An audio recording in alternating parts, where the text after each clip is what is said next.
Perfect. I think you guys can see everything. Are we good there? All right. All right. You guys can all hear me? Yes? We're Yep. good? All right. Fantastic. All right. Well, welcome. Thank you guys again for joining me on my weekly call. Um, just really quick, wanted to introduce myself. Many of you already know that my name is Annabelle Pacheco. I'm a real estate investor and a broker. I've been in business for 24 years and I'm currently at eXp Realty. And really the goal for me on this call is to share with you guys each week in detail the steps that I took to purchase my first multifamily deal in hopes that you guys can also do the same. And also, this is just really a platform for us to share if there's anything that you're currently experiencing or that you're going through that you want to share with others on this call and get some feedback. That's what it's for. So feel free to interrupt, feel free to raise your hand, or just feel free to interrupt while I'm talking. If there's anything pertaining to that particular topic, just ask a question. It's not a problem. I'm not selling anything. I'm not offering anyone anything as well, and I'm not a financial advisor. I'm just sharing my story in hopes that you guys can use this platform to share information or your stories or things that have gone well for you guys, and share it with others so that we can all learn from each other. And I know that we do that pretty much with those that are on this call right now. So thank you guys so much. A little information about myself. I started my career in the mortgage industry in the mid 90s, purchased over 100 properties throughout my career, and rehabbed, we fixed, we rehabbed, we flipped, we managed, kept properties that we managed, and we managed from 1 to 4 units as well as single family residents. And in 2001, just for whatever reason, things kind of shifted a bit, and we decided to build a 150 capacity restaurant from ground up. Now, we had a staff of about 15 people, including managers, chefs, and servers. And we worked that restaurant for about 8 to 9 years and sold it. And then finally I was able to come back to real estate. And I realized, and I don't know if any of you have ever been involved in a restaurant business, but it's very, very hard. And it just was like an opportunity for me to really appreciate real estate. It was like it gave me back my life. And so for the last 11 years now, I've been focused 100% in representing clients in residential and commercial real estate. Now, I purchased my first multifamily property back in 2015, 34 units in Texas. And at that time, I was really, really looking for a way to create cash flow, and we were looking for just generational wealth. I didn't really think, or in the back of my mind, yes, appreciation was there. It was something that I was hoping would happen. But back in 2015 and prior to that, in Texas, property value didn't appreciate as fast as it did here in California. So I kind of went in with that mindset of, okay, I'm going to look for a property that will give me cash flow. And if I'm able to, if the property is able to appreciate over the long run, then I'm happy. Well, I think that for me, it worked out great. And I'll explain in a little bit why it worked out great. But here are the reasons why I was looking to invest in multifamily. And number one, I was looking for cash flow. How can I make our money work for us? And cash flow was really our number one goal at that time. And just so that you guys have an idea, cash flow really means rental income minus all of your expenses. That's what your cash flow is. So we were looking at at an opportunity to create cash flow. Then the second thing that we were looking for was the having our tenants pay down our loan. And that can easily be done when you have multifamily, right? And you have multi-tenants, everyone's paying rent and everyone's paying a portion of that loan. 3, as I mentioned, appreciation. Properties appreciate over the long run of, we can't ever just think that if you buy a property today, that it's going to appreciate, thousands or hundreds of thousands of dollars in a month or in a year. It takes time.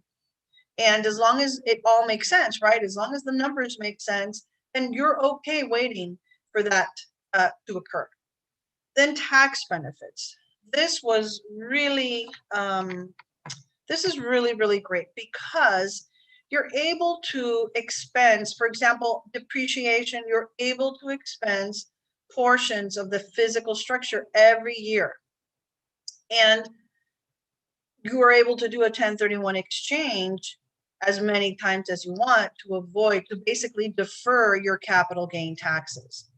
And these tax benefits, when you own multifamily, it's just huge because you can't compare the tax benefits that you get from owning multifamily to, let's say, the tax benefits of you claiming, let's say you make $100,000 a year at a job, right? You won't have those same tax benefits as you would on multifamily. Any questions so far? Okay. So here's the example. And really for me, this is what has made multifamily, the multifamily world and business so interesting for me, and wanting to learn it more and wanting to get myself involved in it more. So when we went out to purchase, again, remember, this was my first deal.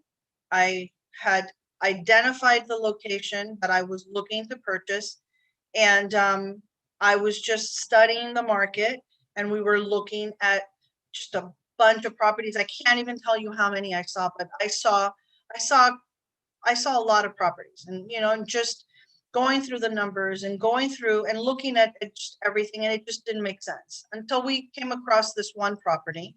And I've shared with you guys that this property popped up on LoopNet. I was actually out in Texas during that time, and when I saw it, I was like, let's go see this property. We drove by it. The area looked decent, and I connected with the agent. The agent happened to be the owner of the property, and I was the buyer, and I was an agent myself, not licensed in Texas, but I pretty much knew I could represent myself. And we began negotiating, and nowhere there did it say that the seller would help finance the deal. But just my experience in representing clients on different transactions, you learn, and I was able to put all these things together for myself. And so what I did was negotiated with the seller and asked if they would carry a note for us.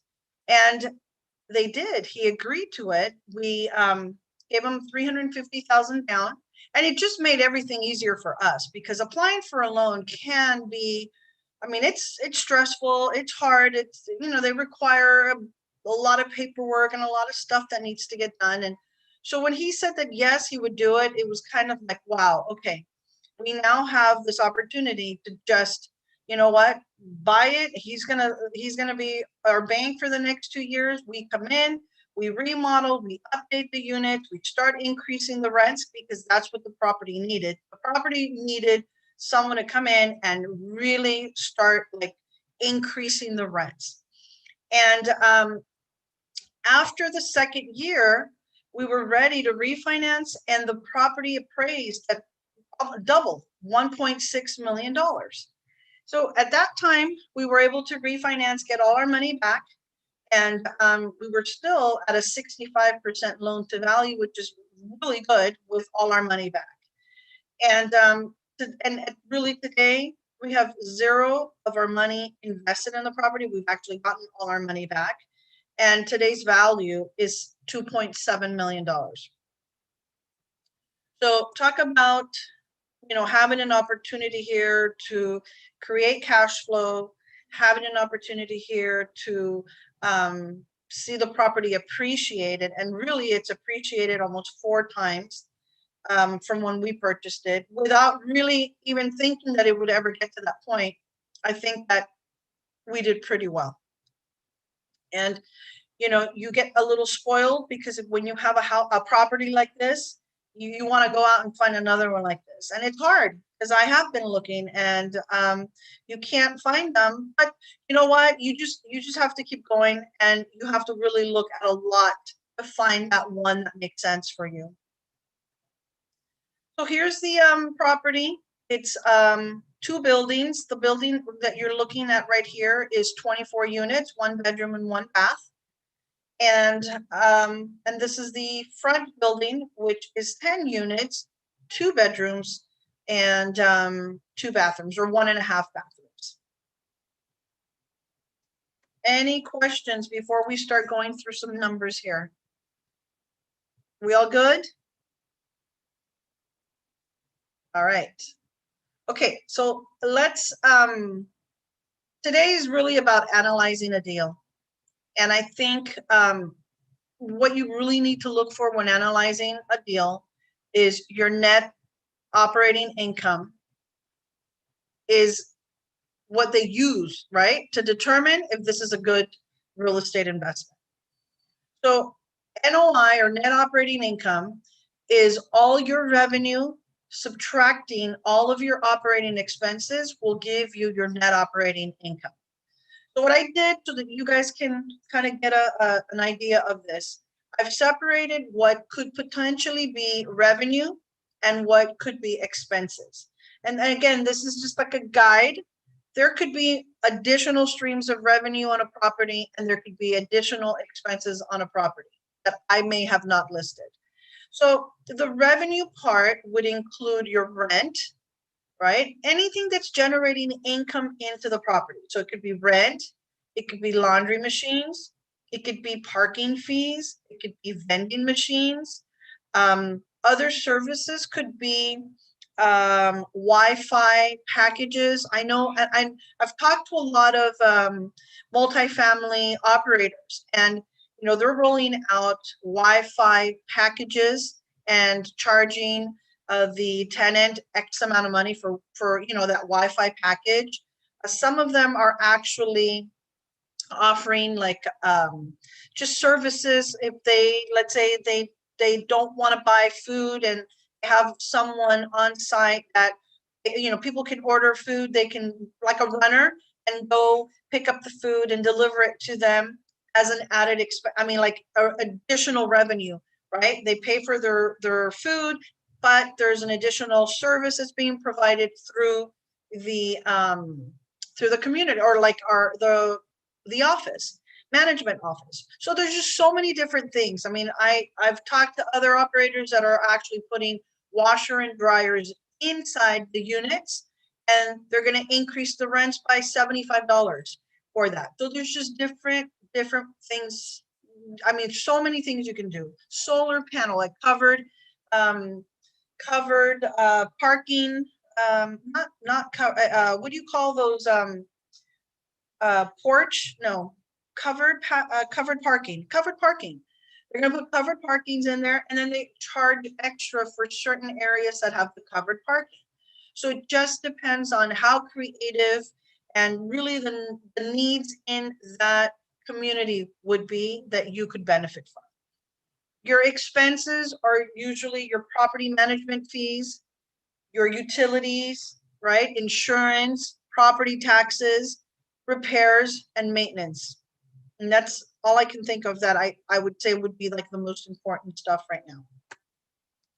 So now we want to look at cap rate, okay? And let's read this, because I know sometimes this can get a little confusing. But a cap rate is a property's capitalization rate, and it's one of the most important factors to consider when you're evaluating multifamily investment deal. And it really, what cap rate means, that's the rate, the potential rate of your returns on this purchase.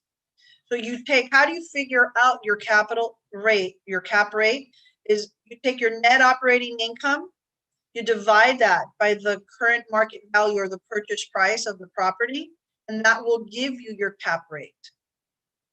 Okay, so this is important, and I know that we've gone over this, but this really tells you the potential of that property, like what's the potential rate of return on that property or that investment. So I'm going to give you guys an example here, okay? If you have an annual operating income of $80,000 on a building, that means we've already taken the expenses minus revenue minus the expenses. This is what we have, right? This is our net operating income. And you're going to now divide that by the purchase price of $1,600,000. Your cap rate would be 5% per year. This is wrong here. This should be 5%. Does that make sense? Yes. So I think you guys should, let's see here. Let me make sure. So we have 150 divided by $2.5 million is 6%. It is 6%. So I think I messed up on top here. But so we're looking at a 6% cap rate, which is not a bad deal. That's actually pretty good. Okay. So here's what I'd like for you guys to do. I'm giving you guys some revenue, some sources of revenue numbers, and some operating expense numbers here, totals. I'd like for you guys to figure out what is the cap rate. And I want you guys to tell me what you need to do. One of you can tell me, what do we need to do right now to figure out what the first step is? Add the revenues and then add also later the operating expenses. Okay. And divide the revenues by the operating expenses. So you're gonna add all the revenue, right? You're gonna get a total amount for all the revenue. And you're gonna get a total amount for all the expenses. But you're going to subtract, very important, you're gonna subtract the revenue. You have your revenue amount and you're gonna subtract your expenses from it. Okay. That is what will be your net operating income. So why don't you guys do that for a moment? Take a piece of paper or your phone and give me just your net operating income on this portion. Can you guys do that?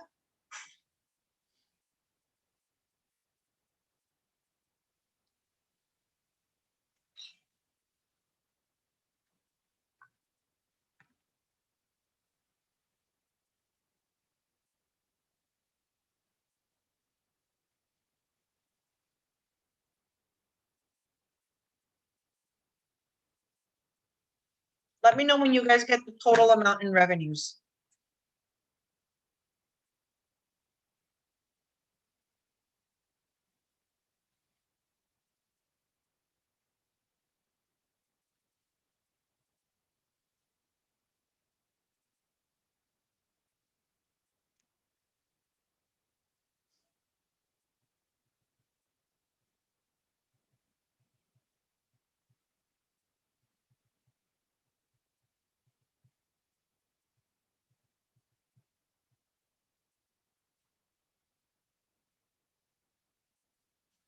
All right, do we have revenue? Someone have the total amount of revenues? I'm coming out with 10,057. I'm not sure if that's right. For your revenue? Revenue, yeah. Did I miss No. something? Did I miss something? Yeah. So we have rents for 357, laundry 2,400, 3,400 for parking fees, 900 for vending machines, and 3,000 for other services. Correct. I'll have to try that again, man. Oh, I see what I did.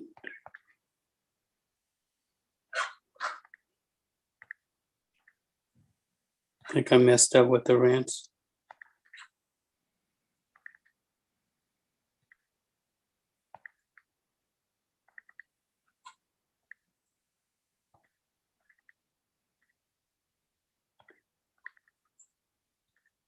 Okay, 366, 700.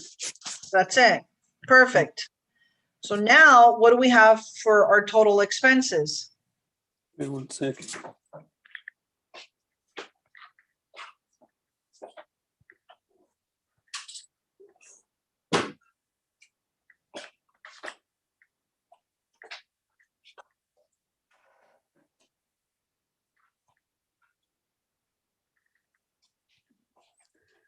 I have 137. Perfect. So now we want that net operating income. So we're going to take, The 366, 700 minus the 137. that's right.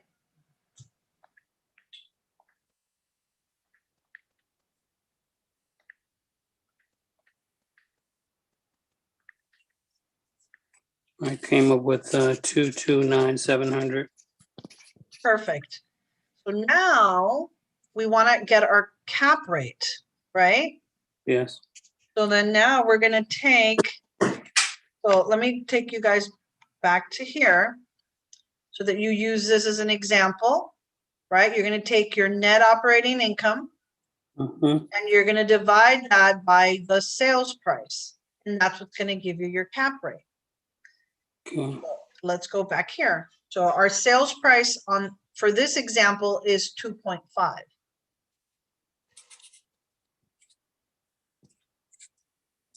Mhm.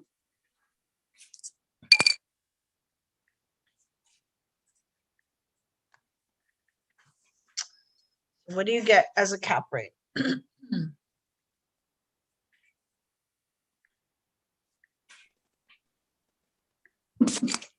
I got, I don't know if that's right or not. I got 2.8, 10.8. I'm sorry.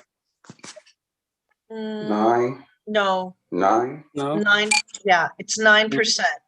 9%. So Oh, you're gonna take That's 229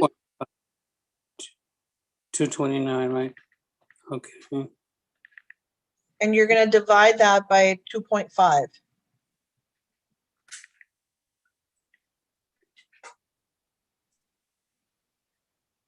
So kind of 9.2 cap rate. 9.2, yeah, okay. So this is how you know, I mean, that's, you know, if we can find a deal at 9.2%, that's great, right? Get it. There's definitely an opportunity there to get a good return on your investment. But at least this is just a very just preliminary, giving you an idea how to work with these numbers. These are just like the basics, right? Because there's more information to determining the value of one of these multifamily deals. But this is important. You know, you want to make sure that you're getting all the revenue that that property is generating.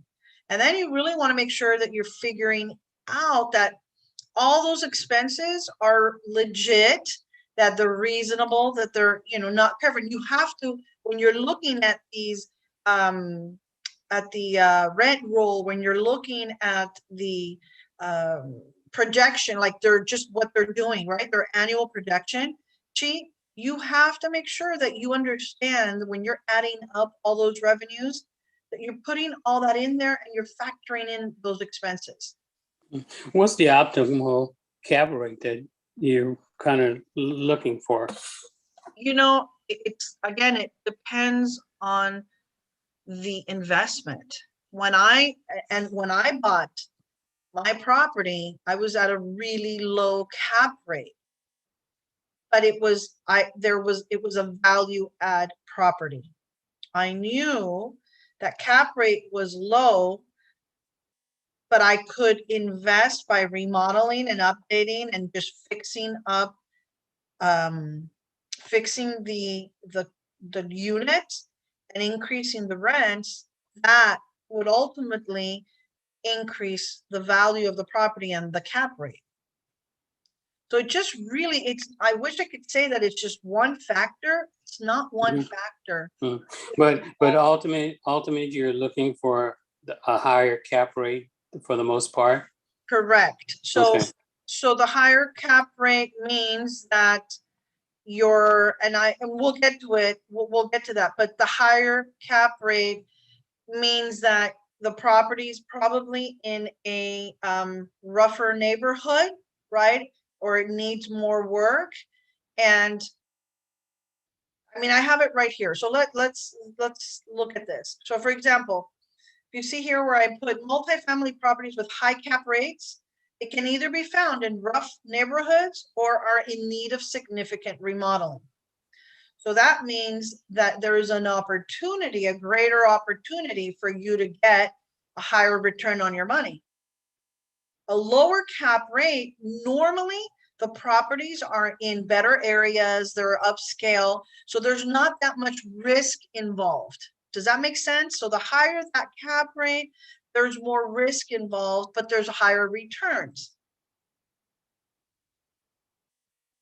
So Okay, yeah, that answers my question, because I was just kind of wondering, if you get a higher cap rate, that means that you got a better property with less expenses, or just the opposite. So that answers the question.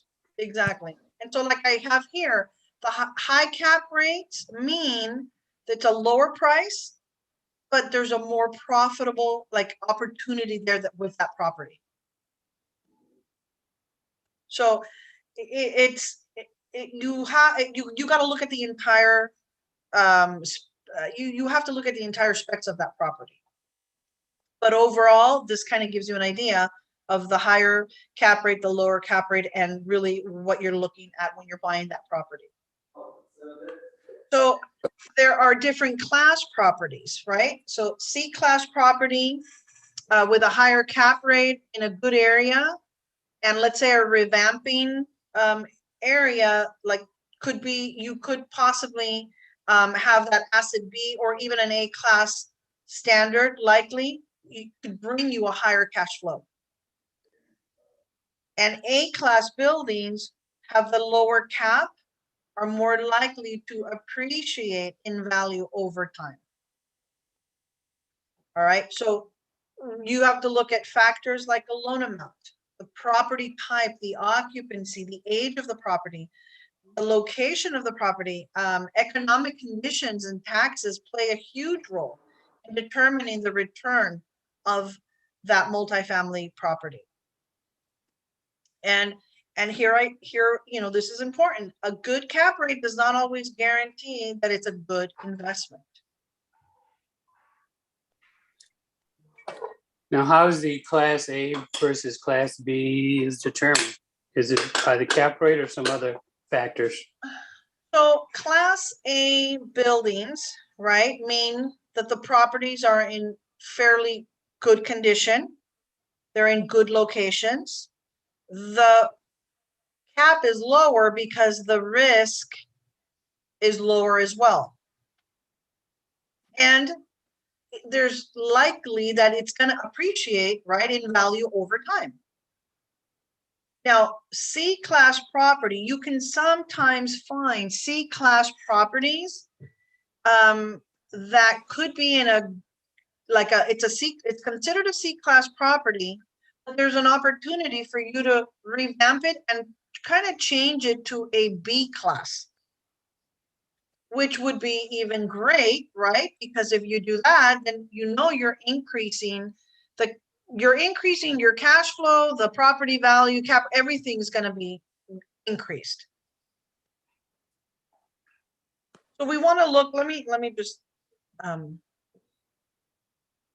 want to stop sharing this. There we go. So I think the important thing really here is trying to understand that cap rate is not the only thing that you really want to look at. Sometimes cap rate is just not enough. You really have to look at the potential that property has. And when you study the market And you know that, for example, maybe rents, there's local other communities, you know, other rental communities have, you know, rents are higher than the one that you're probably interested in. There's still that opportunity for you to get a better cap rate after you've done those repairs or you've improved that property. Because really, in multifamily, you have to remember that the value of the property is based on the performance of the property, not so much comparables in the areas, very different than residential. Residential, you look at other homes that have sold in the area and you use those to determine a price for your home. Multifamily, you're using the performance of that property. If that property, if you're collecting incredible rents for that property, there's no one that can tell you that it's not worth that.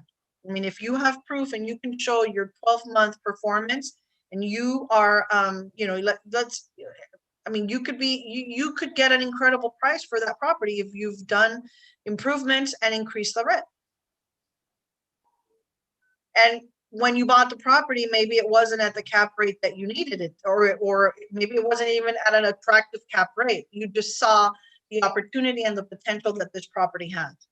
That makes sense?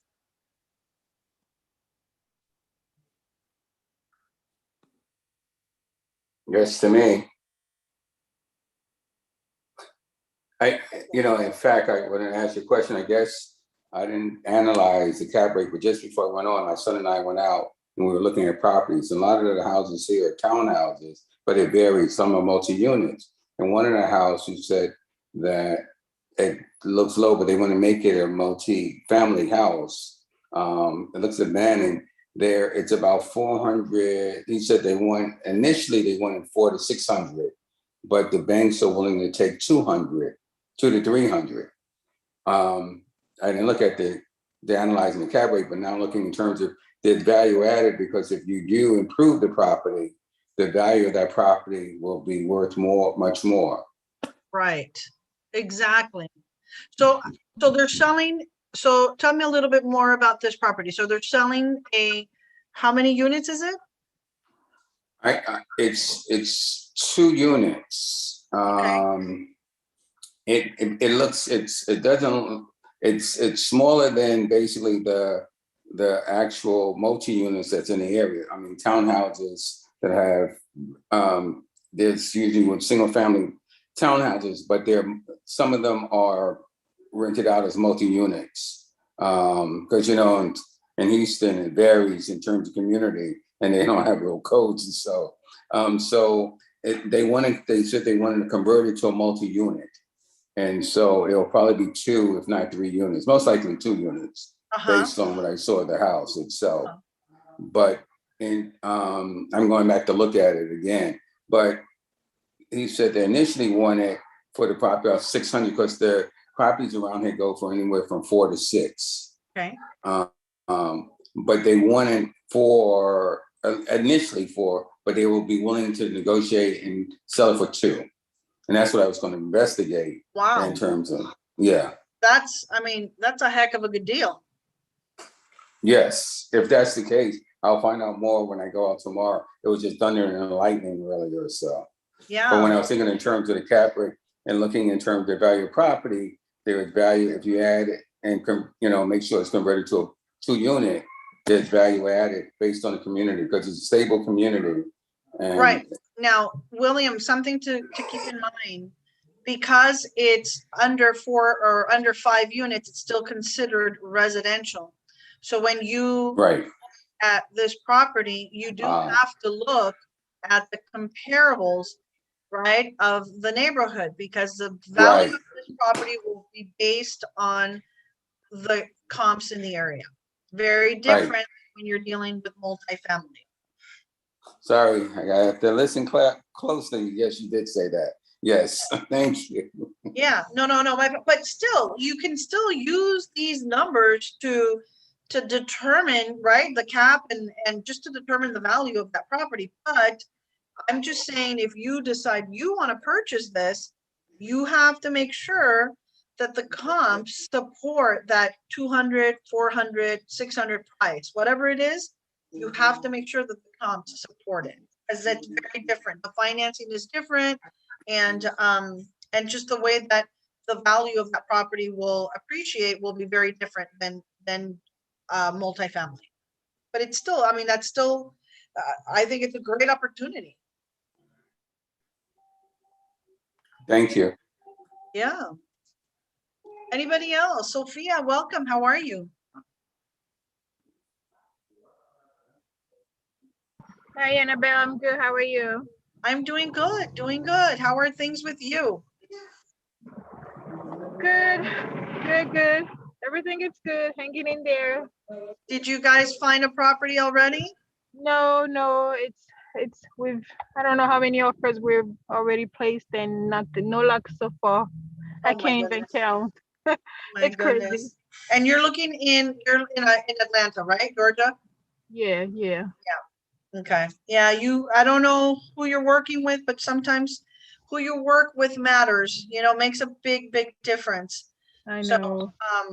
I mean, you could, when you're ready, I have some great agents out there. They're very, very aggressive, and really you want to work with someone that maybe is a more on a listing agent side. They have the listings, and hopefully they have maybe something that you would be interested in, and you wouldn't have to compete so much. Right. No, that's a good idea. Yeah, But it's absolutely. always good to look for a listing agent, or if you find a property that you like out there, go, I mean, go straight to the listing agent. I mean, if you're really trying to get something and you want to avoid this craziness, I'm telling you, because that's what I do, and I get calls, and when someone is interested and when they want to buy a house. And I will list a house today, and within an hour I'll get calls, and sometimes I'll get a buyer, right, that just calls and says, hey, I'm interested in this property. And if I say, all right, are you guys ready to see it today? And they say, sure, no problem, anytime. And I'll meet them there. We go, and they say, okay, I want to write an offer. It's a done deal. Like, okay, let's go. My sellers will love it. If I can give them a great offer very fast, and let's close this deal fast. So I'm just saying, if you don't want to go through the headaches, maybe go straight to one of the listing agents of a property that you like. I know. Yeah, no, I know. Absolutely, absolutely. I mean, they still have to, they're still working in the best interest of their sellers. So, I mean, But listen. they are, but you know what the difference is? I'll tell you, because I've been there in that position. Even though my fiduciary relationship, that first fiduciary relationship is with my seller, I still have that fiduciary relationship to represent my buyer. The difference is that I can guide my buyer in the direction that my seller wants to go, Right, right, and we don't waste any time. And I right. am very upfront, I'm very transparent, and I say to them, okay, this is where we're at. This is what my seller needs. Is this something that you think you can do? And if you can, I'm there. I will protect you. I will do whatever we need to do to make it happen for both parties. So No, at the okay. end of the day, there is that fiduciary relationship to both parties. Is not just the seller, but really what you want to look for at the end of the day is purchasing a property. You don't know when this is gonna, the craziness is going on right now. I mean, for those of you I know, I think we're all pretty much like related, or we're involved in real estate somehow. And it's crazy. They're overbidding, and I'm sure it's happening everywhere else. Here in California, the overbids are anywhere from $35,000 all the way up to 100 or even more. In Yeah, Long no, it's Island, crazy. yes. New York, Long Island, yes. It's Yeah, crazy. It's it is. ridiculous. It It's is. ridiculous. Yeah. But I'll Last tell you, yeah. but I'm still representing buyers, and we're still getting offers accepted. You have to be aggressive, right? Yeah. And you have to work, you've got to work with the right agent. So that's important. I don't know what your time frame is, or when you need to be in Georgia, like when you need to be there by, but give yourself some time to, to do what you're doing. And I think when you're ready, like, okay, that's it. I'm ready. I'm done. Like, I got to get something. Just reach out to me. I'm sure I can connect you with the right person out there. Yeah, no, I appreciate your help. Thank you so much. Yeah, But it is frustrating because I have clients and I just tell them when we are out, on the hunt for a property, number one, they have to be available at all times. Like a Mhm. property comes up now, let's be the first one out there to go see it. Yeah. And then I'm also about educating the buyer and letting them know what's going on in the market, because not everybody knows this. And the first thing they'll say is, can we try and offer lower price? Well, in this market right now, if you offer a lower price, you guys know what's going to happen, right? Mhm. They're going to not get it. On the contrary, they have to be prepared to overbid, right? By a certain, like, you have to have your threshold. Like, how much can I pay more? And that's it. If I get it, great. And if I don't, I don't. And that's what Yeah. I've done with my clients, right? They Yeah. know they have their threshold, like, okay, this is the most I can offer, and we go in as strong as we can. Yep. So I invite you, I know that maybe one of you, Lomel, you're local. I got invited to a lunch and learn, and they're Mhm. discussing realtor strategies. So really, I mean, it's going to be a great event.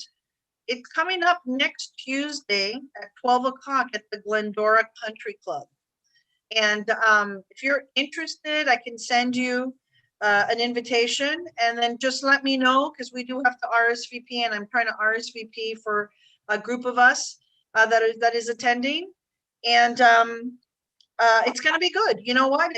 They're discussing just realtor strategies right now in this market that'll help us and benefit us when we're representing buyers or even sellers in transactions. That So would be great. And Bill, I would appreciate if you would send that to me. And I will. it'll be a great event to go and sit and listen, because again, I'm experiencing that same thing. And, you just, at some point, I mean, you tell your buyers, they got to bid higher, but then, I mean, they have their limits. And so, of course, with the inventory low in the market, we're missing out on a lot of, properties. So, if there's some other strategies that can be used, I'm looking forward to hearing about it. Perfect. I'll definitely send you the invitation. And then for those of you that are in other parts of the state, I am going to be I'll be in Dallas attending a Tony Robbins event in August 16th through the 20th. I'm not sure if any of you will be out in that area, but I mean, if you are, would love to meet up. I'm also going to be in Aventura. I'm going there in August, September, and October. I'm actually coaching with Grant Cardone. I don't know if you guys know who Grant Cardone is, but Unfortunately, yes. No. unfortunately, okay. No. I have to tell you the reason why, but yes, I do. Why unfortunately? No. My business partner is having a feud with him, his organization. Oh, really? But nonetheless, the very fact that he's a great speaker and a great person. Friends of mine had posted events like that, and they hosted the last one with Grant and Damon from Shark Tank. And Yes. so I was at that event a couple of years ago or so. But he's a Nice. great speaker and He- knowledgeable person. He's really knowledgeable. I'm part of the accelerated coaching program, and they have 3 live events, which are marketing, scaling, and sales. And so it's 2 full days of marketing, and then it's 2 full days of sales, and then it's two full days of scaling.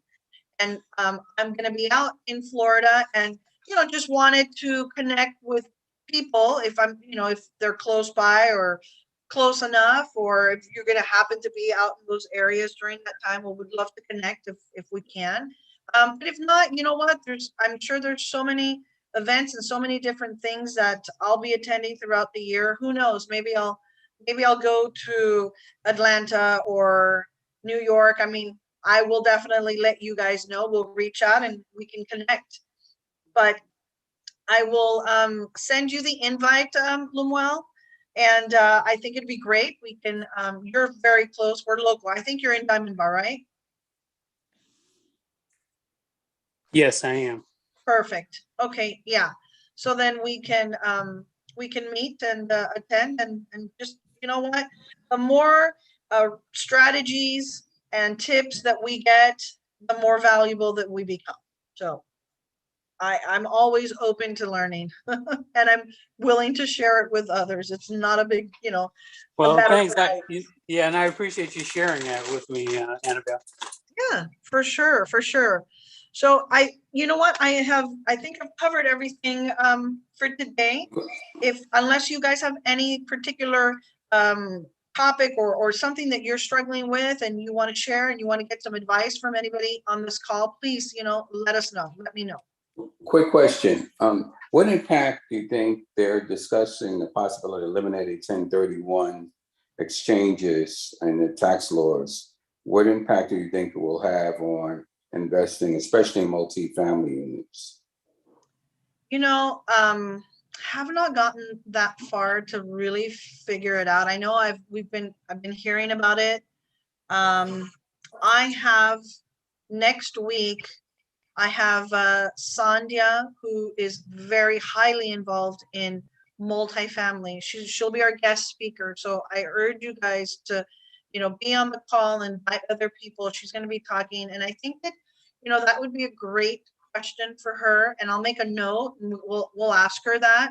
I think she's much more, she's so much more involved in the multifamily world. She's got hundreds and I think that she'd probably have a better response than I would. I know that I've heard it. We've talked about it, but I don't know. I'm not sure what effect it would have. And that's a great question. And it's, valid for all of us to know and to be prepared. Okay. So definitely tune in next week. And then the following week, I have another incredible lady, multifamily world. She has invested. She's like general partner. She's a limited partner. She's passive as well in many multifamily deals. And, I invited her to share with us what that's like, because I know many of us on this call would be curious to know, all right, how does it, what's passive and how does that work, and general partners and how does that work? So don't miss the next 2 weeks. I've got some just amazing knowledge that's going to be on our call, and we'll be sharing it with us. So make sure you mark your calendars for the next 2 weeks. It's going to be very good.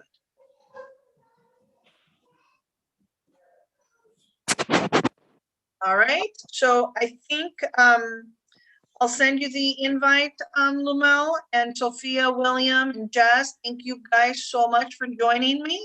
I will see you guys next week for sure, and the following week. And if there's anything I can do in the meantime, you guys know how to reach me.